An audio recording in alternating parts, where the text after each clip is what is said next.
Olá, gente! Vamos para mais uma aula de ciências e na aula dessa semana a gente vai ver as propriedades da matéria.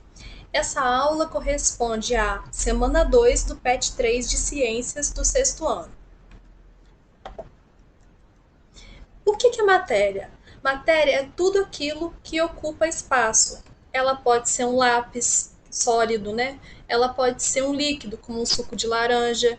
E também o ar ocupa espaço. Se vocês acham que o ar não ocupa espaço, é só pegar uma seringa sem agulha e vocês puxam o êmbolo da seringa e pressionam uma parte da seringa no seu dedo e na outra você aperta. Você vai ver que uma hora você vai comprimir até certo ponto a seringa, mas não vai conseguir empurrar ela por completo, empurrar o êmbolo por completo, porque o ar ocupa um espaço.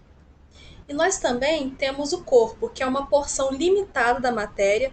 Por exemplo, nós temos um pedaço de madeira, nós temos um garfo, o objeto, que é o corpo produzido pelo ser humano para determinada função. Por exemplo, nós temos um pedaço de madeira e nós temos um lápis. O lápis foi feito da madeira, ele é um objeto. Mas por muitas vezes, a gente vai ver que corpo e objeto são a mesma coisa, principalmente quando a gente estuda física. Corpo e objeto são a mesma coisa. E essas matérias, elas podem ter algumas características, nós chamamos isso de propriedade da matéria. E as propriedades podem ser classificadas em propriedades gerais e propriedades específicas.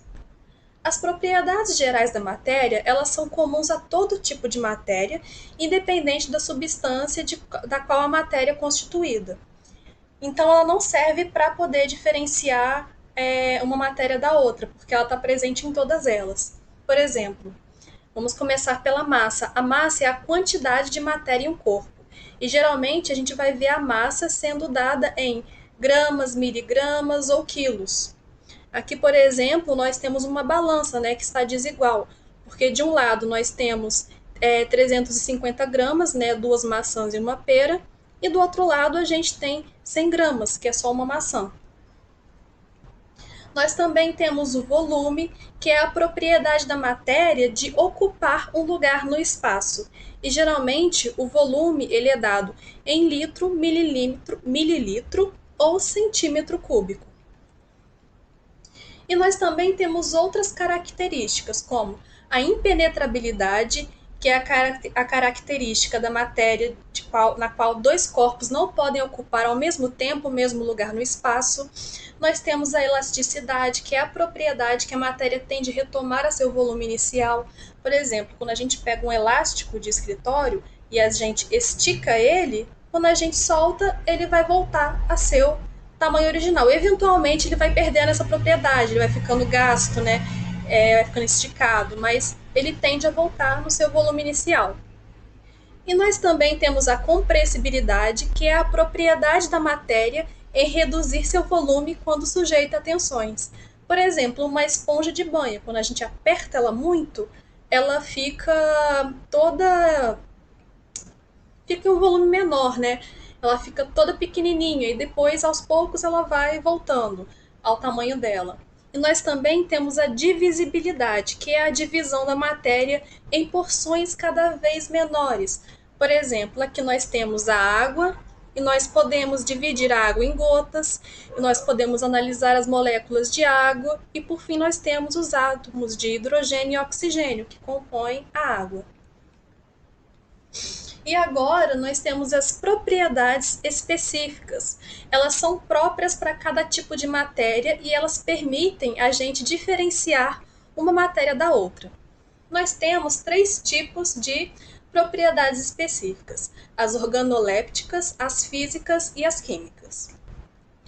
As propriedades organolépticas são aquelas que são percebidas pelos nossos órgãos dos sentidos, por exemplo, cor, odor, textura, sabor. Quando a gente pega uma laranja, a gente sente a textura da laranja, a gente vê a cor da laranja, a gente também sente o odor dela, né? Aquele odor cítrico de laranja. Nós temos as propriedades físicas, que são o ponto de fusão e o ponto de ebulição. O ponto de fusão é a temperatura em que a substância passa da fase sólida para a fase líquida. Já o ponto de ebulição é a temperatura em que a substância passa da fase líquida para a fase gasosa. A gente vai ver mais sobre essas propriedades na próxima aula. Outra propriedade física que nós temos é a densidade. A densidade, ela é a relação entre a massa e o volume de um corpo. Geralmente, a massa é dada em gramas e o volume é dado em centímetro cúbico, como a gente já tinha visto.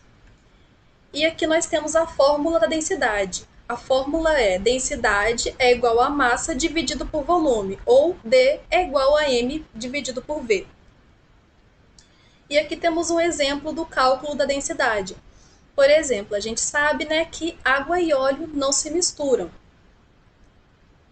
Se a gente pegar 300 centímetros cúbicos de óleo e pesar, dá 276 gramas, ele pesa isso. E a água, se a gente pegar para pesar 300 centímetros cúbicos de água, vai dar o valor de 300 gramas. E como é que a gente faz então para calcular a densidade dessas substâncias? É aplicar aquela fórmula, D é igual a M dividido por V, densidade é igual a massa dividido pelo volume. Então, para o óleo, a gente tem que densidade é igual a 276 gramas dividido por 300 centímetros cúbicos. E a água é a mesma coisa, a densidade da água é igual a 300 gramas dividido por 300 centímetros cúbicos. E isso dá, quando a gente executa a divisão, dá o óleo, a densidade do óleo é 0,92 gramas por centímetro cúbico e a água, densidade dela é igual a 1 grama por centímetro cúbico. Isso significa que o óleo tem uma densidade menor que a da água, por isso que ele fica por cima da água e não se mistura.